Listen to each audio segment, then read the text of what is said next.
6 months after the Battle of Titan, the impossible had become reality. Humanity was not only surviving their war against the Galactic Council, they were winning. Captain Jamin stood on the bridge of his flagship looking out at a sight that would have been unthinkable a year ago. 3 liberated worlds orbited the star before him, their populations free for the first time in centuries. The ships defending them flew flags from a dozen different species, all united under humanity's banner of freedom. Status report, he requested from Commander Hyejin, who had been promoted after her defense of Titan. Kepler 442b is fully operational, she reported. The Zilani have converted their agricultural facilities into supply bases for our fleet. Rigel III's mining operations are producing materials for new weapons, and Proxima Centauri C has become our forward command post. Admiral Sun-hee joined them via hologram from Earth. The Council has lost effective control of 17 systems. Their member species are beginning to question orders, and we're receiving messages from resistance groups in Council space. The transformation had begun with the Vorthak miners on Eidor Rigel III. After hearing humanity's broadcast during the Titan battle, they had risen up against their Council overseers. When Captain Jamin's fleet arrived to support them, they found a population ready to fight for their freedom. The Zilani had been next. Their agricultural world had fed Council fleets for 1,000 years, but the farmers had never forgotten their pre-Council civilization. When human ships appeared in their system, they sabotaged their own facilities rather than let them continue supporting Council forces. Each liberation brought new allies, new resources, and new hope to species that had forgotten what freedom felt like. Dr. Mi Young had established contact with the most important ally of all, the Kythera Collective. For generations, they had been the Council's most trusted scientists and advisors. But secretly, they had been documenting the Council's crimes and waiting for someone brave enough to challenge the system. We have been preparing for this moment for 300 years, their representative, Scholar Thisara, explained during a secret meeting on Luna Base. We knew that someday a species would arise that could unite the galaxy against the Council's tyranny. Why us? Dr. Mi Young asked. What makes humans different from the 17 species that came before? Scholar Thisara's tentacles writhed in what humans had learned was the Kythera equivalent of a smile. Because you fought for the right reasons. Previous species fought for survival, for territory, for resources. You fought for an idea, the idea that freedom is worth any sacrifice. The Kythera brought with them something invaluable, complete records of Council technology, tactics, and history. They revealed that many of the Council's member species had originally been conquered civilizations that had eventually accepted their subjugation. The mighty Thexani Empire had once been rebels themselves, until centuries of defeat had broken their spirit. The Council's greatest weapon is not their technology, Scholar Thisara explained. It is despair. They make species believe that resistance is hopeless, that submission is the only path to survival. President Dongwu prepared for the most important speech of his life. Humanity was ready to announce the formation of something the galaxy had never seen. A voluntary alliance of free species working together as equals. The ceremony took place on New Geneva Station, with representatives from dozens of newly liberated worlds in attendance. Professor Kyung-soo had spent weeks crafting the document that would establish this new alliance. Today, President Dongwu announced to the assembled delegates and the galaxy beyond, we establish the Free Galactic Alliance, not as conquerors, seeking to replace the Council's tyranny with our own, but as partners working toward a future where every species can determine its own destiny. The Freedom Charter that Professor Kyung-soo had written was unlike any document in galactic history. Instead of claiming authority over others, it specifically limited the Alliance's power and guaranteed the sovereignty of its member species. Captain So Young had been working with engineers from a dozen species to create new technologies that embodied the Alliance's principles. Instead of weapons designed to dominate, they developed defensive systems that could protect without threatening. Instead of ships built for conquest, they created vessels designed for exploration and peaceful contact. The Council's response was predictable. High Arbiter Velthara delivered an ultimatum to the Free Galactic Alliance, demanding immediate surrender and the return of all stolen Council territories. The Alliance's response was delivered by Ambassador Hyun Soo, who had become humanity's voice to the galaxy. Standing before the same crystal chamber where he had first delivered the Terra Proclamation, he presented the Council with an offer they had never received before. "We invite you to join us," he said simply. "Not as rulers, but as equals. The age of domination is ending. The age of cooperation can begin." The offer sent shockwaves through the Council chambers. Some members, like young Admiral Tixoth of the Stellar Wanderers, were openly interested. Others, like Commander Zorthek, rejected the idea with violent fury. The debates that followed tore the Council apart. Species that had worked together for millennia found themselves on opposite sides of an ideological divide. Some wanted to negotiate with the Alliance. Others demanded a final, overwhelming assault to crush the rebellion once and for all. The breaking point came when Representative Velnara of the Harmony Collective announced her species' withdrawal from the Council. "We have seen what the galaxy looks like when species choose cooperation over domination," she declared. "We choose to be part of that future." 3 more Council species followed within days. The monolithic unity that had maintained galactic order for 50,000 years was crumbling. Lieutenant Inho, now operating openly as the Alliance's intelligence coordinator, reported that Council military forces were in chaos. Units were refusing orders, commanders were defecting, and entire fleets were simply disappearing into the void rather than fight for a cause they no longer believed in. Commander Sung Min led the liberation of the Andromeda Gateway, the massive space station that controlled travel between galaxy sectors. The battle was fierce but brief. Many of the station's Council defenders surrendered rather than fight, and others actively helped the Alliance forces. Engineer Wu Jin had achieved something remarkable: the first technologies developed jointly by Alliance species. Human creativity, Kithara precision, Zilani agricultural science, and Vorthak engineering had combined to create innovations that none of them could have achieved alone. The final confrontation came not in battle, but in a meeting room. High Arbiter Velthara requested a face-to-face meeting with Alliance leadership, and Admiral Soon-Hee agreed. They met on a neutral station in the void between sectors. Velthara's crystal form seemed dimmer than before, her perfect structure showing cracks that spoke of stress and uncertainty. "Your Alliance is destroying everything we built," she said to Admiral Soon-Hee. 50,000 years of peace and stability, shattered in less than a year. Was it really peace? Admiral Soon-Hee asked, or was it just the silence of those who had given up hope? Velthara was quiet for a long moment. "I have lived for 10,000 years. I have seen civilizations rise and fall. I believed that order was the only alternative to chaos." "We're not offering chaos," Admiral Soon-Hee replied. "We're offering choice. The freedom to succeed or fail on your own merits, to explore your own potential, to make your own mistakes and learn from them. And if you're wrong, if this freedom you offer leads to war and suffering?" Admiral Soon-Hee smiled.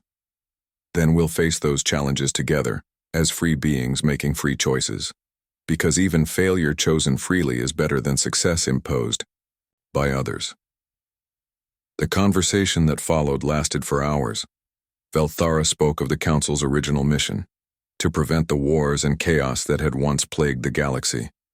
Admiral Soon-Hee spoke of humanity's belief that growth came through struggle, that advancement required the freedom to take risks. In the end, High Arbiter Velthara made a choice that surprised everyone, including herself. The Crystalline Orthodoxy withdraws from the Galactic Council, she announced. "We will join your Free Galactic Alliance not as rulers seeking to impose order, but as members seeking to learn what freedom truly means." The announcement marked the end of the Galactic Council as a governing body. Some species chose to join the Alliance, others decided to remain neutral.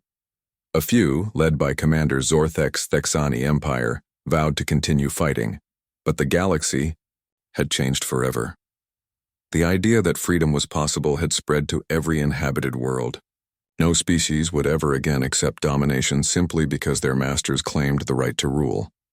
Captain Jamin stood once again on his flagship's bridge, but now he looked out at a very different sight. The ships around him flew the colors of 30 different species, all working together as equals in the Alliance fleet. They were not conquering the galaxy. They were liberating it one world at a time.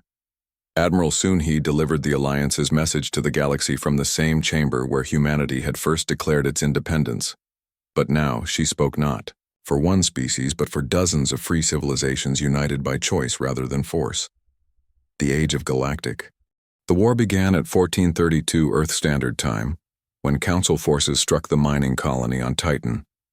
Commander Zorthek had chosen the target carefully, a small outpost with minimal defenses, perfect for demonstrating Council power without risking significant losses. What he found instead changed everything. Commander Hyejin had been preparing Titan's defenses for weeks. The mining colony looked peaceful from space, a collection of industrial domes and extraction platforms scattered across the frozen moon's surface. Council sensors detected exactly what they expected: minimal military presence, civilian population, standard defensive systems. They detected nothing unusual about the mining equipment, the cargo haulers, or the industrial mechs moving between the facilities. The Council's advanced scanners were designed to identify military threats, not to recognize threats that had never existed before. Begin the attack, Commander Zorthek ordered from his flagship. Minimal force. We want survivors to spread word of what happens to those who defy the Council. The first Council ships dropped out of hyperspace in perfect formation, their energy weapons charging for what should have been a quick, clean strike. They expected to face desperate defenders with primitive weapons firing from fixed positions. Instead, they faced something that made no sense. The mining platform suddenly erupted with weapons fire, but not the kind of weapons the Council expected. Railguns built from ore processing equipment launched chunks of metal at incredible speeds. The projectiles were crude, unguided, and completely primitive by Council standards. They were also completely devastating. Council shields were designed to deflect energy weapons and sophisticated missiles. They weren't designed to stop solid metal bars moving at 30% of light speed. The first Council ship to be hit simply disintegrated, its advanced armor useless against the kinetic impact. What was that? Zorthek demanded from his bridge. Unknown weapon type, his tactical officer reported, confusion clear in his voice. Primitive kinetic projectile. Our shields were ineffective. Impossible. Adjust shield frequency and continue the attack. But the surprises were just beginning. The cargo haulers that had seemed so harmless suddenly revealed their true nature. Their cargo holds opened to reveal missile racks built from mining charges and navigation systems. Dozens of crude but effective missiles swarmed toward the Council ships. Commander Hyejin watched from her command center deep beneath Titan's surface. Mining Crew 7, target that cruiser with the rail cannon. Construction Team 3, launch your payload. The construction mechs that had been moving innocently around the colony suddenly revealed weapons built into their industrial arms. Cutting lasers became anti-ship weapons, lifting arms became missile launchers. Equipment designed to build became equipment designed to destroy. The Council forces found themselves under attack from directions they hadn't even considered. Underground tunnels erupted with defensive fire.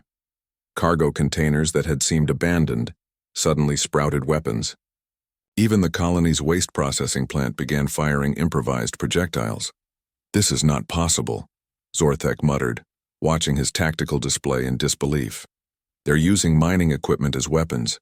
Their entire colony is a trap. The battle should have been over in minutes. Instead, it stretched on for hours as the Council forces struggled to understand what they were fighting. Every time they destroyed one human position, two more appeared from unexpected directions. Captain Seok-ho led the counterattack from his modified cargo hauler. His ship looked like a harmless transport, but hidden inside were weapons that shouldn't have existed. He waited until a Council destroyer came within range, then opened fire with a weapon built from asteroid mining charges. The explosion tore through the destroyer's hull like paper. Council armor was designed to absorb energy weapons gradually. It couldn't handle the massive kinetic shock of explosives designed to break apart asteroids. All units execute harassment pattern 7, Siak Ho commanded. His small fleet of disguised cargo ships scattered in all directions, each one revealing hidden weapons as they moved. The Council forces tried to respond with traditional tactics, but nothing worked the way it should. They attempted to establish firing lines, but the humans refused to engage in linear combat. They tried to target command centers, but the human command structure seemed to exist everywhere and nowhere at once. On Earth, Admiral Sunhee monitored the battle with growing amazement. They're actually doing it. Titan is holding. Dr. Mi Young analyzed the intercepted Council communications. Their officers are reporting equipment malfunctions and sensor errors. They can't accept that their technology is being defeated by modified mining equipment. The turning point came when Commander He Jin implemented the final phase of Titan's defense. The entire mining colony suddenly began moving. The platforms weren't just mining facilities. They were mobile weapons platforms disguised as mining facilities. All stations activate Protocol Chaos, she commanded. The Council watched in horror as their target transformed before their eyes. Mining platforms connected to form larger weapon systems. Cargo haulers docked with industrial stations to create makeshift warships. The entire colony became a single, massive, improvised war machine. Zorthek had seen enough. All ships, retreat to safe distance. Prepare orbital bombardment. We'll destroy the entire moon if necessary. But as his forces pulled back, they faced a new threat. Captain Jamin's defense fleet units, which had been hiding in Titan's sensor shadow, suddenly revealed themselves. The human ships were smaller and slower than the Council vessels, but they fought with a ferocity that defied explanation. Captain Jamin's ship, the Freedom's Dawn, closed with a Council heavy cruiser at point-blank range. Instead of engaging in long-distance combat like civilized species, he rammed his ship directly into the alien vessel's docking bay. "Boarding teams go," he commanded as his Marines poured into the Council ship. The Council crew had never faced boarding actions. Their ships were designed to fight at long range with energy weapons. They had no experience with close combat, and their perfect, sterile ship corridors became death traps when filled with humans who fought dirty. The Council Marines were larger, stronger, and better equipped than humans, but they fought with rigid tactics and predictable patterns. The human boarders fought with improvised weapons, unpredictable movements, and a willingness to take risks that horrified their opponents. Within an hour, 3 Council ships had been captured from the inside by boarding teams that shouldn't have been able to penetrate their defenses. Commander Zorthek was facing his first military defeat in a career spanning centuries. His massive fleet was being torn apart by enemies using weapons that his computers couldn't even properly classify. "Sir," his tactical officer reported with barely controlled panic. "We've lost 17 ships. The humans are using our own captured vessels against us, and sir, they're broadcasting something." The transmission that filled Council frequencies was Captain Siak Ho's voice, speaking directly to the galaxy. "This is the Human Defense Fleet. We are broadcasting the Terra Proclamation to all listening species. Freedom is possible. Resistance is possible. You do not have to submit to those who claim to rule you." The message was being transmitted on Council communication networks, using captured Council equipment. For the first time in 50,000 years, words of rebellion were being broadcast across the galaxy on the Council's own systems. On distant worlds throughout Council space, subjugated species heard the impossible. Someone was fighting back, and winning. The Vorthak miners on Rigel III stopped their work to listen. The Zelani farmers on Kepler 442b gathered around communication devices. The Meridian researchers on their orbital laboratories shared the transmission in whispered conversations. All across the galaxy, species that had accepted Council rule for millennia were hearing something they had never heard before: the sound of successful defiance. Zorthek made the decision that would haunt him for the rest of his life. "All ships retreat. We'll regroup and plan a new assault." As the Council fleet limped away from Titan, they left behind something more valuable than any military victory. They left behind proof that the Council could be defeated. Commander Hye-jin stood in her battered command center, surrounded by the wreckage of what had been a mining colony. Her defenders were exhausted, their improvised weapons were running low on ammunition, and her facilities were damaged beyond repair. But they had won. Against impossible odds, using equipment that wasn't designed for war, they had defeated the most powerful military force in the galaxy. "Send a message to Earth," she told her communications officer. "Tell them Titan holds. Tell them the galaxy is watching. Tell them we've shown everyone that the Council can bleed." The message that reached Earth carried more than news of military victory. It carried proof that humanity's choice to fight had been correct. They might not win the war, but they had already won something more important. They had won the right to fight for their freedom. And they had shown the galaxy that freedom was worth fighting for. In the depths of space, Lieutenant Inho intercepted Council military communications filled with confusion and fear. For the first time in their history, the Council was facing an enemy they didn't understand, using tactics they couldn't predict. The Galactic Council convened an emergency session for the first time in 3,000 years. The great chamber on their capital world, Nexus Prime, buzzed with activity as representatives from 12 advanced civilizations struggled to comprehend what had just happened. High Arbiter Velthara stood at the center of the circular chamber, her crystal form dimmer than usual. The Terra Proclamation floated before her as a holographic display, its words glowing in dozens of languages simultaneously. "This is unprecedented," she announced to the assembled delegates. "Never in our 50,000 years of galactic stewardship has a primitive species openly rejected our authority." Commander Zorthek of the Thexani Empire rose from his seat, his 6 arms waving in agitation. The Thexani were the Council's primary military force, a warrior species that had conquered half their galaxy sector before joining the Council centuries ago. "Unprecedented or not, the solution is simple," Zorthek declared, his voice a deep rumble that shook the chamber floor. "We crush them quickly and completely, make an example that will discourage any other species from getting similar ideas." Senator Yathara of the Cloudweaver Collective disagreed. Her gaseous form shifted colors as she spoke, reflecting her emotional state. "Perhaps we should consider why they chose resistance over submission. In our entire history of contact with developing species, none have ever chosen certain death over guaranteed survival. Because they are irrational primitives," snapped Representative Kexlon of the Geometric Minds. His cubic form rotated slowly as he processed the situation through pure mathematical logic. "They have calculated incorrectly. They believe they can survive confrontation with us. We must correct their mathematical error through demonstration." High Arbiter Velthara dimmed further. "I do not believe their choice was based on mathematical calculation. There was something else in their ambassador's words, something we may not fully understand." On Earth, Lieutenant Inho was deep undercover within the Council's intelligence network on a trading station near Rigel. His mission was dangerous. If discovered, he would be executed immediately. But the information he was gathering was invaluable. He watched as Council officers struggled to understand the human response.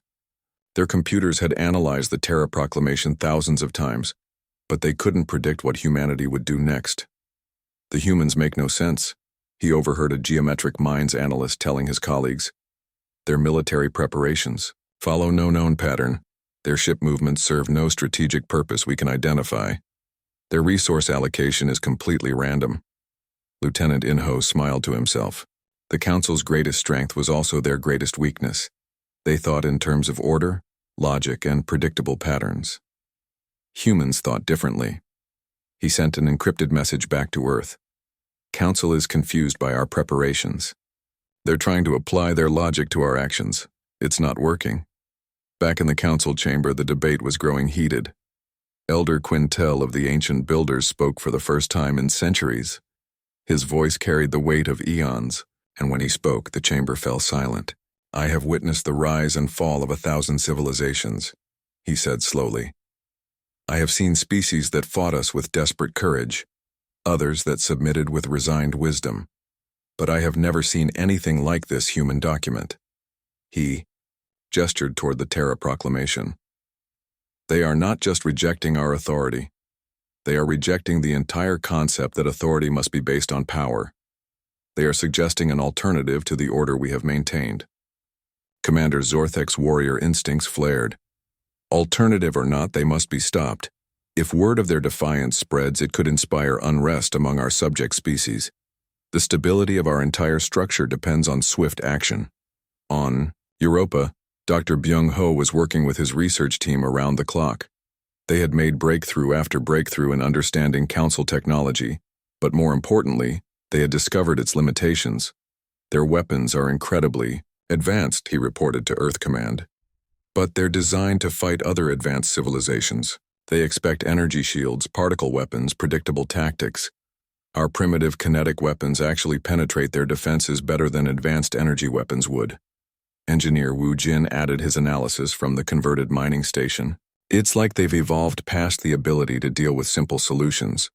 Their armor can absorb a fusion bomb, but it can't handle a steel rod moving at 30% of light speed. The implications were staggering. The Council's technology was so advanced that it had become specialized. They had forgotten how to fight dirty, how to adapt to unexpected threats, how to deal with enemies who didn't follow the rules.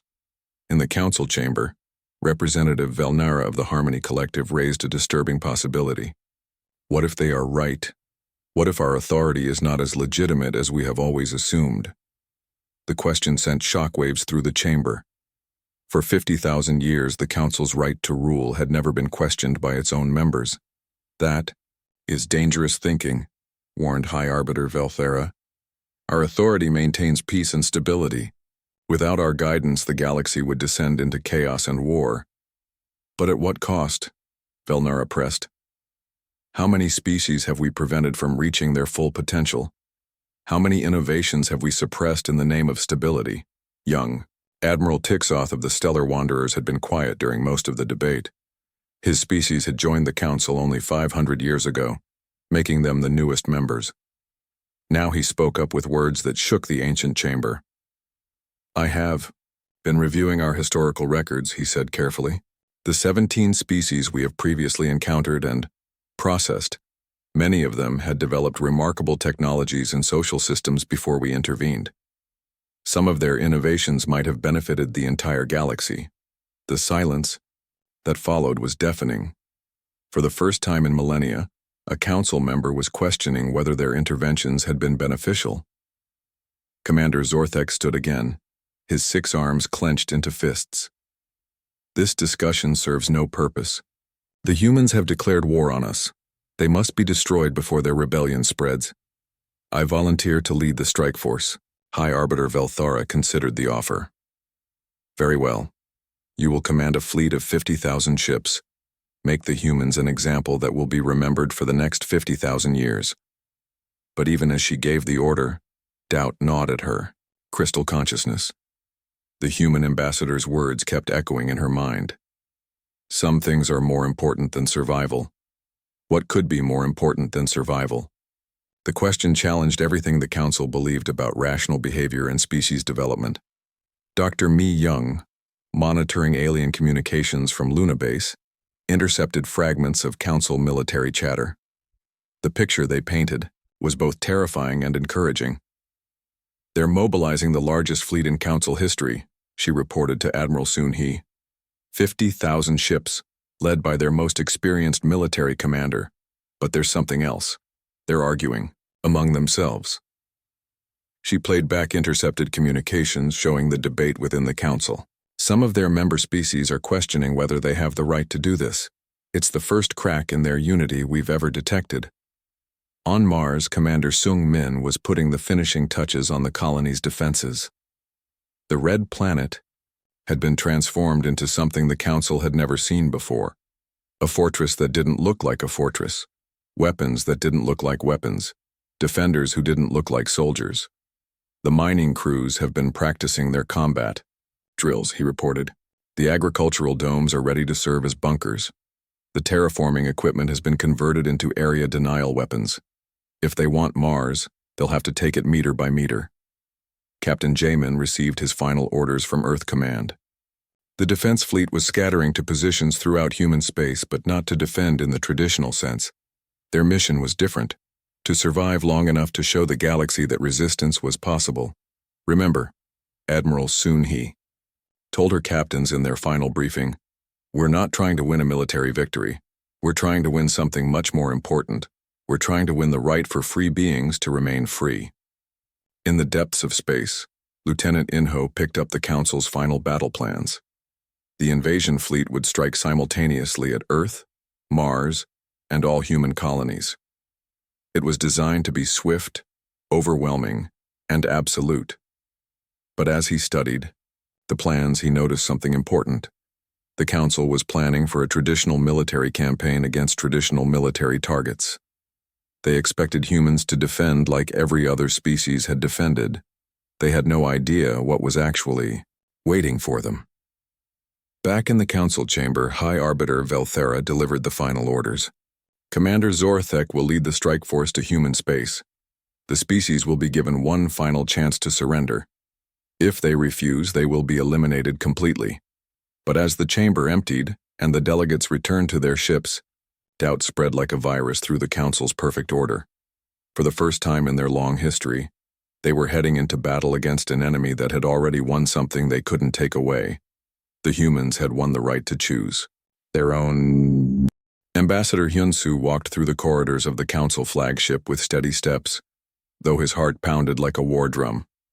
The alien ship was a maze of crystal walls and flowing lights, beautiful but cold. Everything was perfectly ordered, from the geometric patterns on the walls to the precise movements of the Council's servants. 2 crystal guards escorted him to the central chamber. Their bodies were translucent, with light flowing through them like liquid fire. They moved without sound, their feet never quite touching the floor. Everything about them spoke of ancient power and absolute certainty. The chamber was enormous, its ceiling lost in shadows above. 12 massive seats arranged in a circle, each designed for a different alien species. High Arbiter Velthara waited, in the center, her crystal form pulsing with cold light. "Human ambassador," she said, her voice echoing through the chamber. "You have returned with your species' surrender. Present your document of submission." Hyunsu reached into his briefcase and pulled out a sealed folder. The weight of it seemed enormous. Not the physical weight, but the weight of what it represented.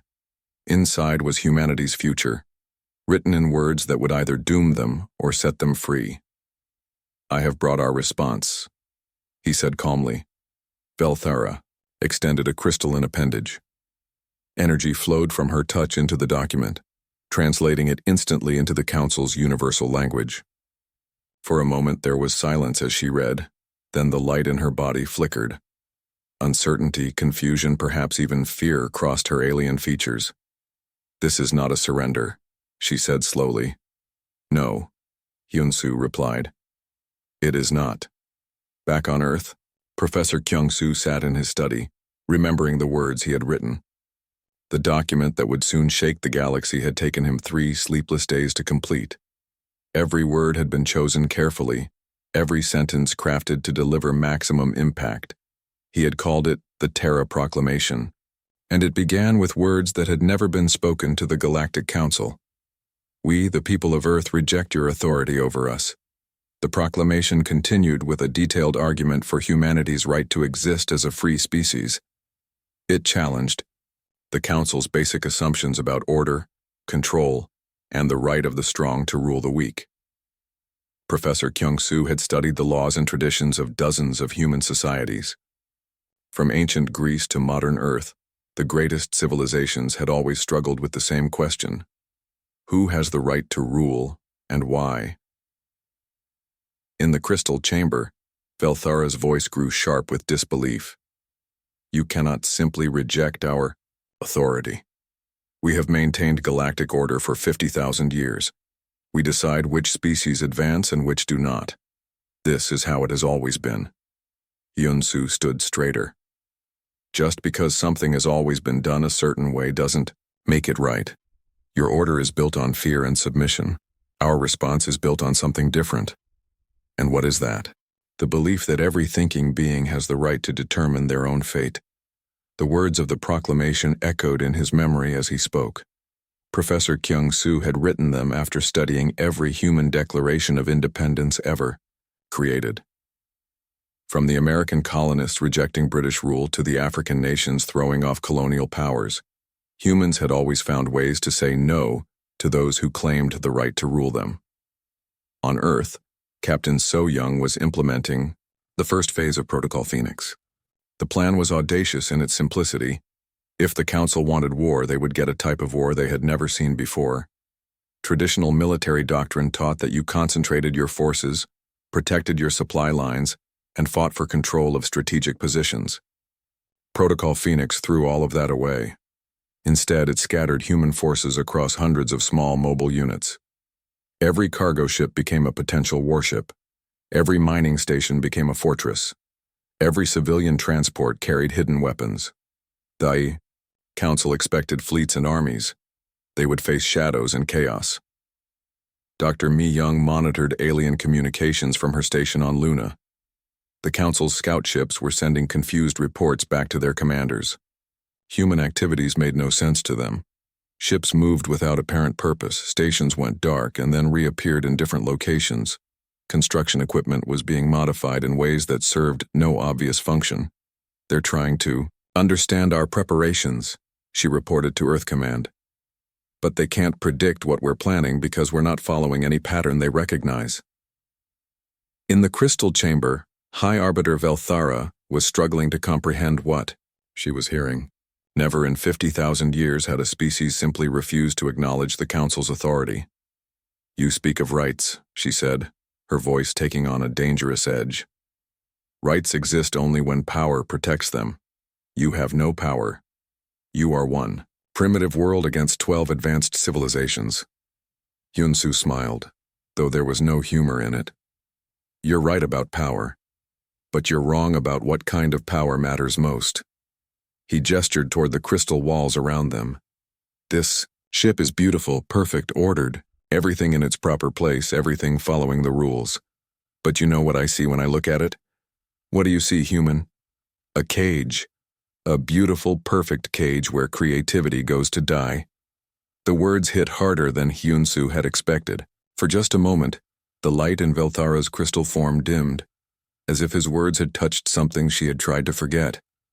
On Mars, Commander Sung-min was preparing the colony's defenses, but these weren't traditional defenses. Following Protocol Phoenix guidelines, the colonists were converting their mining equipment into weapon systems, their habitat domes into hidden fortresses, their transportation tunnels into maze-like defensive networks. "The Council scouts are watching us work," he reported to Earth. "But they can't figure out what we're building because we're building it out of stuff they don't consider military equipment." Engineer Woo Jin added his own report. "From Europa. We've turned our ice mining lasers into ship killers and our construction mechs into boarding units. The Council's databases probably don't even have categories for what we're creating." In the crystal chamber, Velthara was reading deeper into the Terra Proclamation. Her light pulsed faster as she reached the document's most shocking section, humanity's declaration of war. "You cannot be serious," she said, her voice carrying a note of something that might have been panic. "You are declaring war on the Galactic Council." "We are declaring our independence," Hyun-soo corrected. "If you choose to fight that declaration, then yes, we will fight back." "This is impossible. No species has ever said no to you before," Hyun-soo interrupted. "That doesn't mean no species should have. Maybe they were just waiting for someone to go first." The words seemed to echo in the vast chamber. For the first time in her long existence, High Arbiter Velthara was hearing ideas that challenged everything she believed about how the galaxy should work. Captain Jae-min received his final orders from Admiral Soon-hee. The Earth Defense Fleet was scattering according to Protocol Phoenix directives.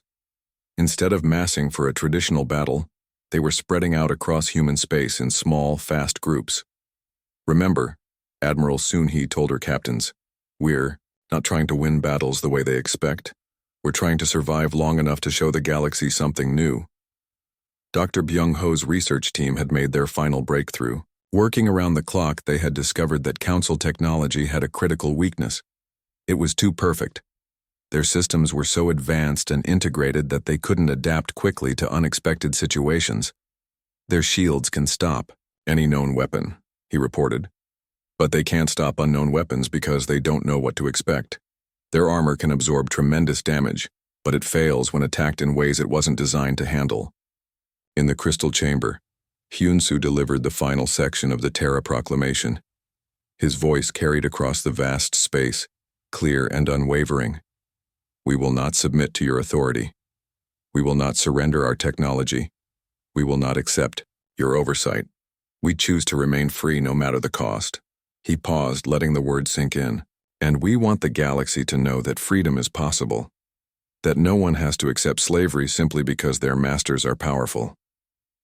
Velthara's crystal form was pulsing rapidly now, light flowing through her in chaotic patterns. You will be destroyed.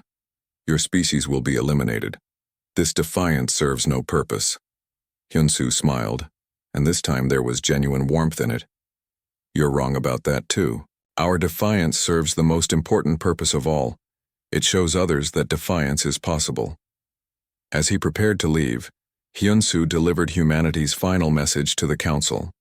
The words Professor Kyung-soo had crafted as the proclamation's closing statement. We will not go quietly into the dark. We will not surrender our dreams to your order. We are humanity, and we choose to remain free.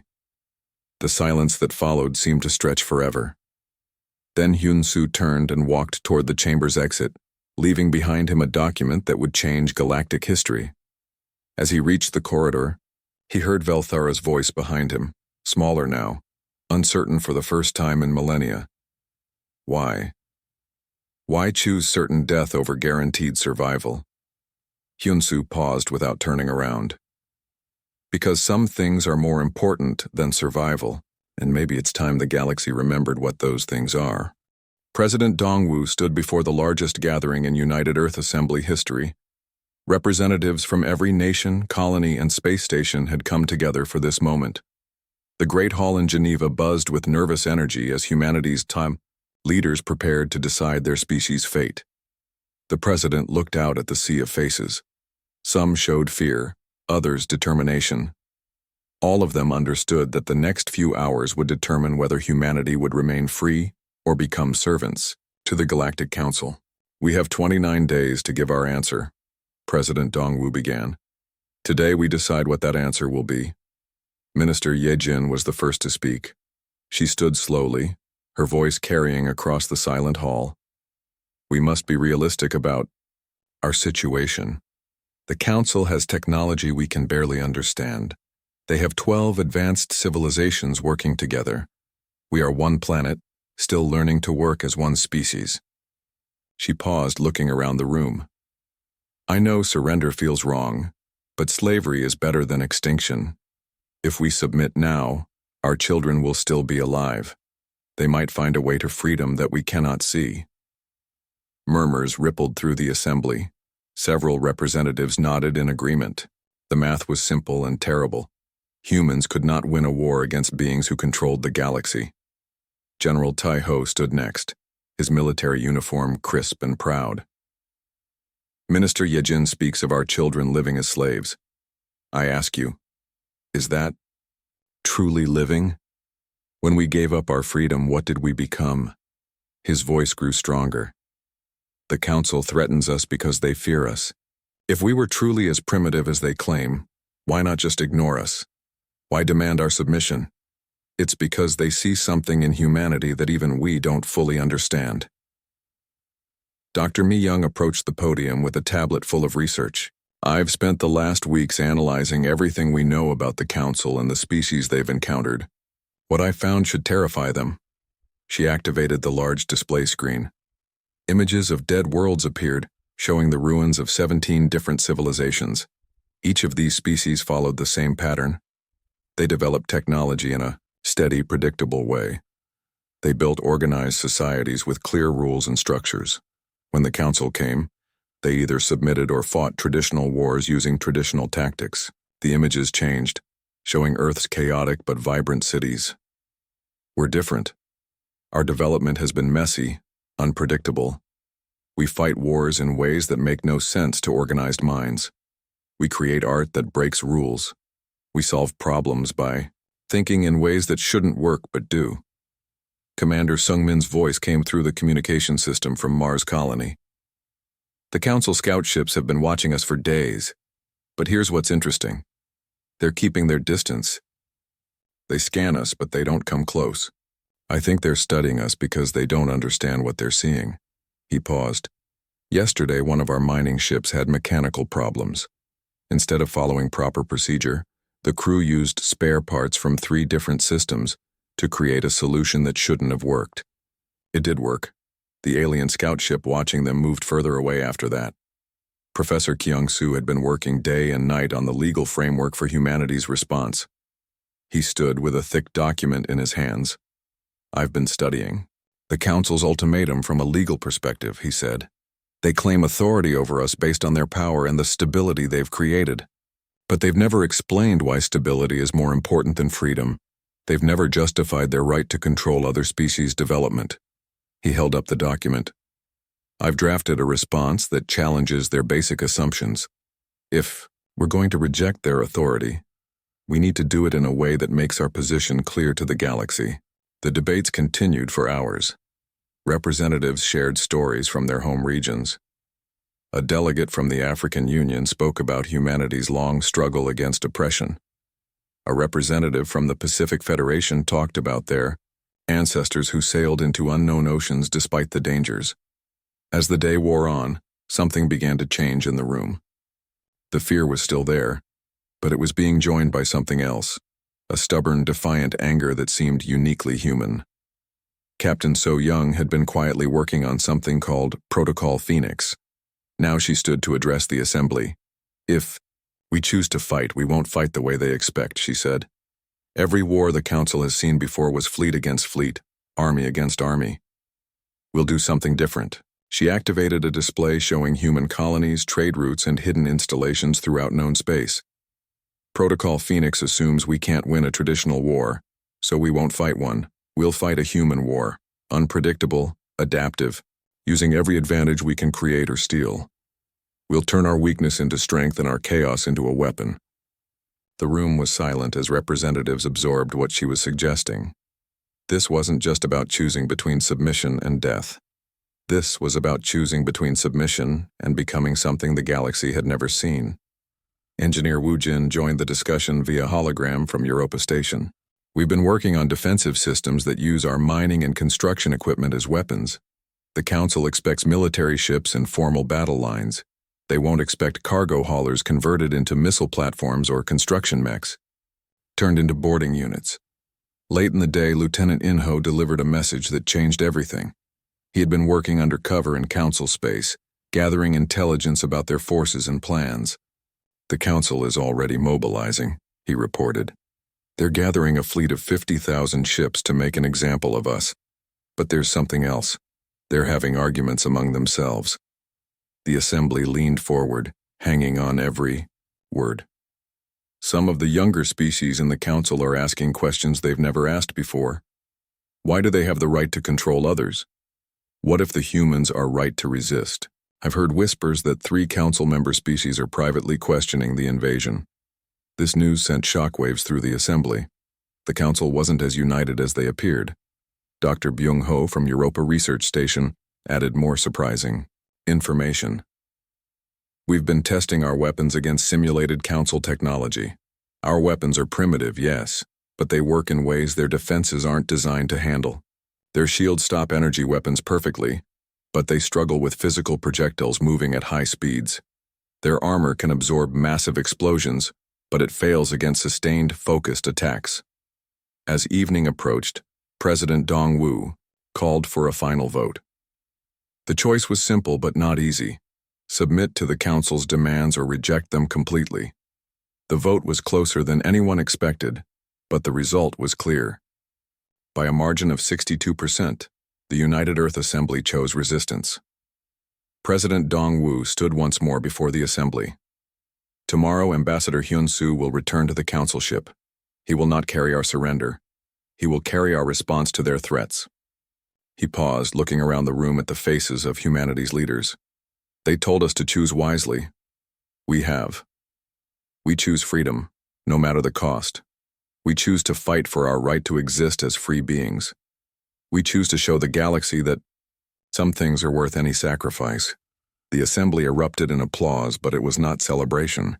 It was determination. Humanity had made its choice, and there would be no going back. As representatives prepared to return to their homes and colonies, they carried with them the knowledge that everything was about to change. The peaceful expansion into space was over. Now came something else, something that would test every human quality that had brought them from caves to stars. In hidden facilities around the solar system, Protocol Phoenix began activation. Ships moved to new positions. Weapons were prepared. Messages were sent to every human settlement with coded instructions. The galaxy was about to learn what happened when you threatened humanity's freedom. It was about to discover that sometimes the most dangerous enemy is the one who refuses to follow the rules of war. Ambassador Hyun-soo prepared for his final mission to the council ship. In his briefcase was a document that would change galactic history. Tomorrow, the stars would witness something they had never seen before. A species choosing war over slavery, chaos over control, freedom over safety. The council expected submission, or a traditional surrender. They were about to receive something entirely different. Ambassador Hyun-soo stood at the observation deck of the orbital station New Seoul, watching the stars that had become humanity's new frontier. For 3 years now, humans had been building colonies beyond Earth's solar system. The mining operation on Proxima Centauri b was their proudest achievement. Finally, humanity was reaching for the stars. A bright flash in the darkness caught his attention. Something massive was approaching. The communication officer, Lieutenant Min Ho, rushed to his side with a worried expression. "Sir, we have a problem. A huge ship just appeared out of nowhere. It's bigger than anything we've ever built." Hyun-soo felt his stomach drop. The ship was enormous, easily 10 times the size of their largest vessel. Its surface was smooth and silver, covered in strange patterns that seemed to move and shift. This was clearly not human technology. "Open a channel," Hyun-soo ordered, trying to keep his voice steady. The main screen flickered to life, showing a creature unlike anything humans had ever seen. It looked like it was made of living crystal, with light flowing through its transparent body. When it spoke, its voice was cold and mechanical. "I am High Arbiter Velthera of the Galactic Council. You will listen carefully, primitive ones." On Earth, Captain Jamin was enjoying a quiet morning coffee when the emergency alert blared through his quarters. He rushed to the command center, where Admiral Soon-hee was already studying the incoming transmission from New Seoul. "This doesn't look good," Admiral Soon-hee said, her face grim. The alien continued speaking on the screen. "For too long your species has been expanding without permission. You have developed faster than light travel without our approval. This cannot continue." Dr. Mi Young, the station's lead scientist, joined them in the command center.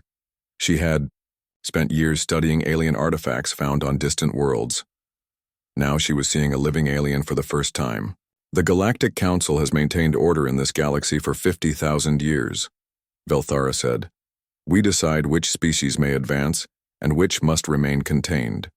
Your rapid development threatens the stability we have created." Hyun-soo found his voice. "Who gave you the right to control other species?" The crystal being's light pulsed brighter. "Might gives us the right. We are 12 advanced civilizations united under one banner. You are a single primitive world that learned to travel between stars only yesterday. What do you want from us?" Hyun-soo asked. "You will cease all expansion beyond your solar system immediately. You will surrender your faster-than-light technology to us. You will submit to our oversight and follow our rules. In return, we will allow your species to continue existing." The words hit like a physical blow. Admiral Soon-hee's hands clenched into fists. Captain Jamin felt anger rising in his chest. "And if we refuse?" Hyun-soo asked, though he already knew the answer. "Then we will take corrective measures. We have done this 17 times before. Some species chose to submit and now live under our protection. Others chose to resist and no longer exist. The choice is yours." Dr. Mi Young stepped forward. "How long do we have to decide?" 30 of your standard days. We will return for your answer. Choose wisely, humans. This is not a negotiation. This is a warning." The transmission ended, leaving the humans in stunned silence. Back on Earth, President Dongwu was pulled from a meeting about agricultural reforms to deal with the crisis. The emergency council gathered in the secure bunker beneath Geneva. The room was filled with Earth's most important leaders. Minister Ye Jin spoke first. "We need to think carefully about this. They're clearly more advanced than us. Fighting them would be suicide." General Taeho slammed his hand on the table. "So we just give up? Become their pets? That's not living, that's existing." "At least we'd still exist," Minister Ye Jin replied. "Dead heroes don't protect anyone." Dr. Mi Young had returned to Earth to brief the leadership. She stood before a large screen showing images of ancient alien ruins found throughout the galaxy. "I've been studying these artifacts for years," she said. "Every dead civilization we've found shows the same pattern. Advanced technology, then sudden destruction. I think the Council has been doing this for a very long time." She clicked to the next image. "Look at this planet in the Vega system. The ruins show a species that had developed faster than light travel, just like us. Then everything stopped. No more advancement, no more expansion, they just disappeared." President Dongwu studied the images. "How many worlds have you found like this?" 17, just like they said. "But I think there might be more." The Council doesn't just control advancement, they control the historical record. Commander Sung-min joined the meeting via video link from Mars. His normally calm face was troubled. "Mr. President, we've detected scout ships around all our colonies. They're watching us right now." The room fell quiet. The reality of their situation was sinking in. They weren't just being threatened, they were already surrounded. "What about our military capabilities?" President Dongwu asked General Taeho. "We have 300 ships in the Earth Defense Fleet. Our most advanced weapons are nuclear missiles and plasma cannons, against technology that can make ships appear out of nowhere." He trailed off, shaking his head. "But we have something they might not expect," Dr. Mi Young said. "I've been studying their communication patterns. They're incredibly formal, structured. They seem to follow rigid rules and procedures. Humans are different." "Different how?" the president asked. "We adapt. We improvise. We fight dirty when we have to. Every alien artifact I've studied shows species that were very organized, very predictable. Maybe that's why they lost." Captain Jamin had been quiet during most of the meeting. Now he spoke up. "There's something else to consider. If we submit, what happens to future generations? Do they grow up as slaves? Do we lose everything that makes us human?" The room was silent, as everyone considered his words. Days passed as debates raged around the world. Some countries wanted to surrender immediately. Others demanded resistance at any cost. Protests filled the streets of major cities. Some people carried signs saying, "Submit to live," while others carried signs saying, "Die free."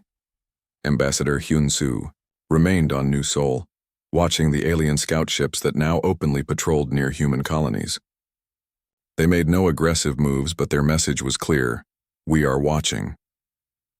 On day 25, President Dongwu made a decision that would change everything. He called Professor Kyung-soo, the brilliant legal scholar who had written Earth's Constitution. "I need you to draft a document," the president said, "something the galaxy has never seen before."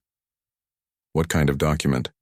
"A declaration that we will not submit, that we choose to fight for our freedom, no matter the cost." Professor Kyung-soo was quiet for a long moment.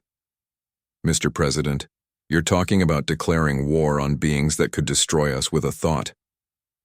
"Yes," President Dongwu said simply. "That's exactly what I'm talking about." As the 29th day arrived, Admiral Soon-hee received her orders. Captain Jamin was briefed on something called Protocol Phoenix. Dr. Mi Young was asked to prepare a complete analysis of Council weaknesses. Every human colony received coded messages. The galaxy was about to learn that humans were not like the other species the Council had encountered. They were about to learn that some things were worth fighting for, even against impossible odds. Ambassador Hyun-soo prepared to return to the Council ship, carrying with him a document that would shock the galaxy. in his briefcase was not a surrender, but a declaration that would change everything. The peaceful expansion of humanity was about to become something else entirely, something the galaxy had never seen before, something that would make the stars themselves tremble.